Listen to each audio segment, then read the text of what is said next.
In graph theory, graph coloring is a special case of graph labeling. It is an assignment of labels traditionally called colors to elements of a graph subject to certain constraints. In its simplest form, it is a way of coloring the vertices of a graph such that no two adjacent vertices are of the same color. This is called a vertex coloring. Similarly, an edge coloring assigns a color to each edge so that no two adjacent edges are of the same color, and a face coloring of a planar graph assigns a color to each face or region so that no two faces that share a boundary have the same color. Vertex coloring is the starting point of the subject, and other coloring problems can be transformed into a vertex version.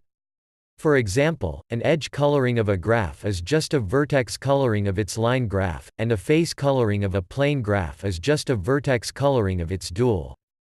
However, non-vertex coloring problems are often stated and studied as is. That is partly for perspective, and partly because some problems are best studied in non-vertex form, as for instance is edge coloring.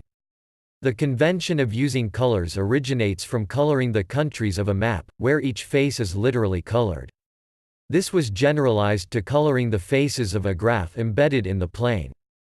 By planar duality it became coloring the vertices, and in this form it generalizes to all graphs. In mathematical and computer representations, it is typical to use the first few positive or nonnegative integers as the colors. In general, one can use any finite set as the color set.